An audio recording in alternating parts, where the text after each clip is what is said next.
This is the Tom Anderson Show, broadcasting live from the KVNT studios, 7 to 9 a.m., Monday through Friday. Well, Congress is at it again.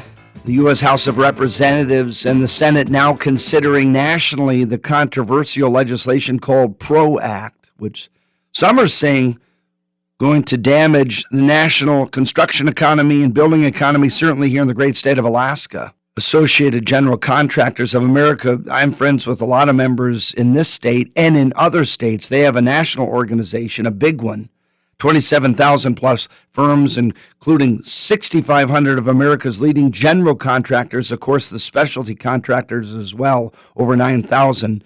And Steve Sandherr is here with us, and he's the CEO of the organization nationally. Steve, you've got your work cut out for you. I'll bet you it's kind of a Groundhog's Day year after year. You have to monitor and be a sentinel over Congress to see what they're up to. Is this one particularly pernicious?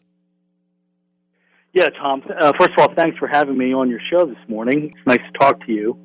It is especially pernicious, and it's not just its impact on the construction industry. Its impact on all businesses and frankly, all employees. You know, the PRO Act stands for Protect the Right to Organize, which is rather an innocuous title. Employees in our country have a federal right to organize, to choose a union, and bargain collectively. And no one in the business community is arguing that right isn't there. But unfortunately, what the PRO Act does, it goes far beyond that sentiment, and it would provide unions with significant economic weapons that will make businesses defenseless against their objectives. And let me give you some examples. So the PRO Act would allow for picketing at any time, which has a disruptive impact on businesses. It would allow strikes at any time and for any reason. Under current law, a strike can only be conducted where the union and the employer have reached an impasse in bargaining, or the employer is accused of having committed unfair labor practices. And then finally, one issue that doesn't get a lot of attention, it would eliminate the prohibition on what are known as secondary boycotts. And if you can give me a chance, I'll briefly explain what I mean by that. Please. Okay, so let's assume you have a hospital, and that hospital has a contract with a laundry service who provides the hospital with scrubs, towels, sheets, etc. And let's assume that's a non-union laundry service. So the hospital has a contract with that vendor to provide those supplies. And then, so let's assume that the union that represents workers that do that type of work goes to the hospital administrator and says, we noticed that you use a non-union laundry service. We think you ought to use a service that has a contract with. And the hospital administrator says, well, I can't do that. Contract with this service, they provide a good service at a good price. I can't breach that contract. So the union that represents those type of employees sets up a picket line out in front of the hospital saying that the hospital is unfair because it will not use a union laundry service. So the union antagonist is the non-union laundry service. That's who they don't like. But instead they put a picket line out in front of the hospital, and then they encourage the nurses of the hospital that belong to a separate union, the nurses union, to not go to work and honor that picket line. The hospital administrator is faced with the choice of, do I try to work through this strike of nurses striking against me because we use a non-union linen service and compromise the care of my patients, or do I breach the contract with the non-union laundry service at great expense to the hospital for the damages that are in that contract for breach, and bring in the laundry service that the union prefers us to use? That's what a secondary boycott is. That is illegal under current law. So you can see the type of leverage that group gives unions to be able to shut down businesses, force people to go on strike. Parenthetically, let's note that those people that go on strike don't get paid when they're on strike, and force an employer to acquiesce to the union's demands.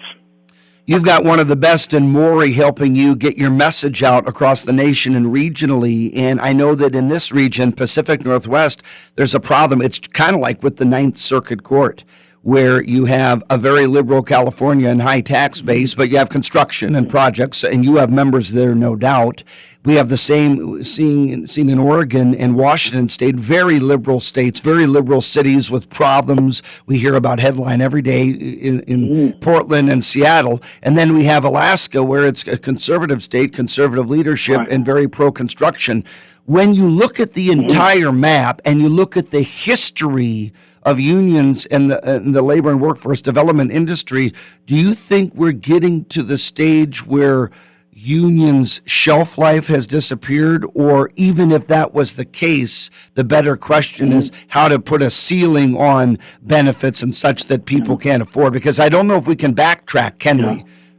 Actually, we represent, Associated General Contractors, we represent both union and non-union construction firms. The contractors will speak glowingly about both types of labor relations activity. So it's not that we're anti-union, but we're pro-worker. And to your point about the liberal Ninth Circuit and the other challenges that you have in Alaska, where you're demographically a more conservative state, I should point out one of the reasons why union representation in the private sector, I think, has diminished. Beyond the point of there are so many protections out there for workers that they get without being under a union agreement, such as occupational safety and health for safety, such as the Fair Labor Standards Act, which makes sure that they get the proper wage and proper benefits. Obamacare, which requires that the employer provide them with health insurance. They don't need a union for all that stuff. No, of course not. And one of the reasons that employees choose not to belong to a union is because they know their union dues and fees goes to political purposes and political candidates that they don't support. And they don't want their money to go to support those politicians and those causes. Well, I was a state lawmaker, and I remember very thoughtfully the collective of unions, from the pipe fitters, the plumbers, the laborers, the carpenters, the Teamsters, the IBW, that were very generous to me in donations and support, and they helped me get elected, and I will never forget that. And I won't use the word solidarity, but I have certainly endearment to them. But then there is also rational-based thinking, and I think of over the years when I was in office or when I have been in advocacy with the Hotel Restaurant Association, one of my jobs in previous life, or now in advertising. I own an advertising firm, and we run into this where there's union, even as simple as, hey, can we get this printed? Done. I'm going to go to Pip, Alaska in Anchorage. Plug for them. Nope, you have to go to the union print shop with the little bug on a symbol. And I'm thinking, what are you talking about? And the strict constructionist theory isn't always wonderful to me. And my brother was a plumber, and he was non-union, and I remember him, he passed away, but he said, boy, sometimes there's an arrogance and an indignance, not with all union folks, but with some union plumbers, and they're no better trained or experienced than me, but they kind of have a chip on their shoulder. Now, you have to be careful because you represent both, and I just talked about my praise of both sides, but there has to be a balance. Right. Well, I think you're raising the legitimate point here. Federal labor law is a balance. It's a balance between competing legitimate interests. On the employee's side, their right to organize, choose a union, bargain collectively. On the employer's side, the ability to manage their business and seek a profit. You have to. What the PRO Act does is it takes that balance and skews it dramatically in the side of the unions, so that the employer's leverage, the employer's ability to respond, the employer's ability to negotiate a contract that allows them to operate in a profitable manner, that balance would be severely damaged by the PRO Act. What I'd like to do is we're going to take a super quick break, and if Steve wants to call back, Rick will talk to him. I'm going to put the links on how you can help and get involved. Maybe you're a contractor and want to join the national and the state organization. We'll have that in our YouTube links. We'll make a video of this. Stay with us, and we're going to come right back with Steve Sandherr and get the skinny on how you can contact your congressional members right here on the Tom Anderson Show.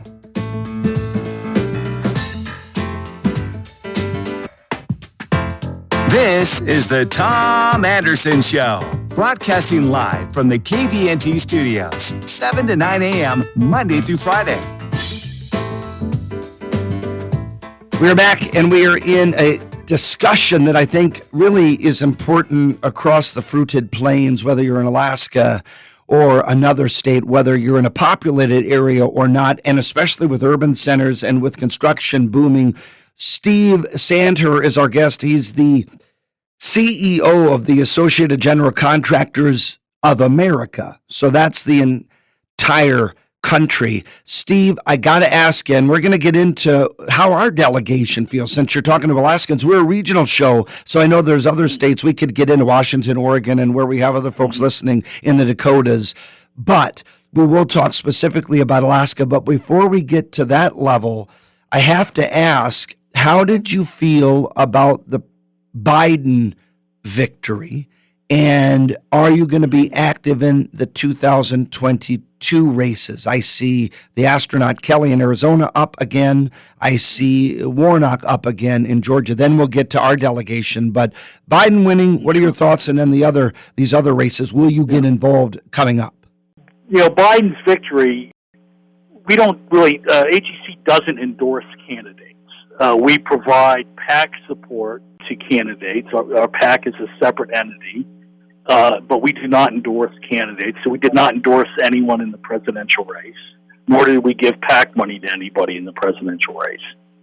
Now, having said that, we fully recognized what the consequences were going to be on a lot of labor and employment issues if Joe Biden was elected president. I mean, he said he would be the most pro-union president in our history, and so far he's doing everything he can to live up to that pledge.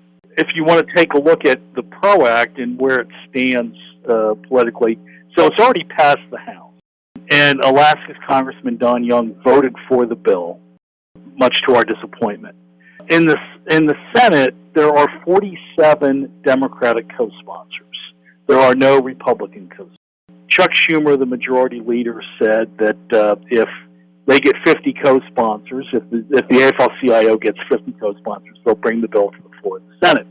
As I think we all know, there are 50 Democratic senators. There are 3 that so far have not co-sponsors. That would be Mark Warner from Virginia and Senators Kelly and Sinema from Arizona. You know, there's a lot of discussion about whether or not the filibuster rule is going to be maintained. You know, we are not taking any comfort in the filibuster rule providing a barrier to this bill becoming law. We're acting under the assumption that the filibuster rule could go away and you only will need 50 votes to pass in the Senate. So having said that, our objective is to keep all Republicans from supporting the bill and to pick off one Democrat. And the 3 Democrats that I've already mentioned are obviously targets for us. And, you know, frankly, Senator Murkowski in Alaska is a target for us. We're going to do everything we can to educate Senator Murkowski to the challenges of the legislation, the impact it will have on Alaska's businesses, the impact it will have on Alaska's workers, and hope that she'll find her way to opposing the legislation. It's a tough one, isn't it? Lisa's a very dear friend of mine and a former colleague. I was chairman of the Labor and Commerce Committee in Alaska, and of course, working with your group in Alaska, your counterpart, or your affiliate, and then with the labor unions in the state, and Lisa was the majority leader, and then her dad appointed her to the U.S. Senate seat, and she's been there, and I'm quite proud of her. Don't always agree with her, but for the most part, and she's an intellect, and she's a deep thinker, and I think that bodes well for your discussion with her. But there was also, to my point about elections, and you answered thoughtfully, there's an election coming up, and I can't speak for her team, but I do know that she will want the support of labor members and their families and their siblings and their spouses, of course, because it's going to be a tough race against Ms. Shabaka, who is on the hard right conservative side. And I think it will be Lisa Murkowski's to lose in 2022. But those are delicate matters, are they not, in certain states where there's a balance, like with Kelly and Sinema in Arizona, and they're Democrats, but I get it. You have a tough job. Yeah, no kidding. When I took this job, I had brown hair. Now it's all white. So, yes, I do have a tough job. And I hear good things from state, and I hear good things from my sources. We have a national ad agency and work with a lot of different folks and have offices and other satellite offices in other states. And I will give you a compliment. I've never met you, and we've never spoken, but I hear very good things. And I know you didn't call in for praise, but I'm proud of you because, as you said, it's not all fun and games, and it's not all about the almighty dollar. You're doing this more so, I would guess, for a labor of love, no pun intended. And so as you move forward, not just talking and bonding with folks in respective states, membership states, but what else will you, not to give your game plan away, but are you truly, meeting with folks across the nation in person and by phone and Zoom and radio show to get the message out? Yeah. Yes, and what we're doing specifically in Alaska, and we have a great chapter there, the AGC of Alaska. Of course. The woman who runs it is Alicia Shira. And that. We are in regular contact with Alicia. We are setting up a statewide coalition of like-minded business groups with the idea that they are going to help us educate both of your senators and make sure that they are fully informed of the consequences that exist in this legislation. And, we think that under careful consideration and thought, that we can make a very strong case for your two senators to oppose the bill. Absolutely. And my guess is that Dan Sullivan, our friend of the show, U.S. Senator Dan Sullivan, will. By the way, I must give a shout out to John McKinnon, the longtime head honcho for your, and he is a brilliant guy, and I love that guy, and he's called into the show intermittently, and he's now the commissioner under our Governor Dunleavy, thanks to him, of the Department of Transportation. But John is missed because he was an all-star. Yes, he's very effective. And so, as we move forward here, we're talking with Steve Sandherr, he's CEO of Associated General Contractors of America. As we wrap up, Steve, what can people do in Alaska and out of state? We'll make a YouTube video of this, as I pitched before the last break, and we'll put it in the description. Where can they go? What can they do? Yeah, well, they contact their senator. They're easy to find on the internet. If you are a business owner, let them know how this may impact your business. If you're an employee who wants to be able to keep more money in your paycheck and not have it go to political causes and candidates that you disagree with, contact your senators. They listen. I mean, you have two senators there that are strong-willed and independent. Their objective is to represent your state to the best of their ability and help educate them and let them know, how this legislation could impact your lives. Absolutely. The PRO Act, folks, I don't support it based on what I've read in advance of this interview and listening to Steve, and I absolutely concur. And by the way, we can all get along and support labor and non-labor companies, but sometimes there's an idea that may not work, and it'll affect too many people, domino effect in a bad way for Alaska. So, Steve, I couldn't agree with you more. I really appreciate your time. Like I say, we'll make a video, we'll spread the word, you can share it as well, and we look forward to getting you back again, hopefully with better news and maybe with the bill that people can support next time. Well, Tom, I look forward to having future conversations with you. Okay, thanks so much. Thanks to Maury for setting this up. And Steve Sandherr, Associated General Contractors of America. Nice to hear from him. Nice to get a national perspective and understand how there was a nexus to Alaska. Folks, stay with us online at TomAndersonShow.com. Good morning.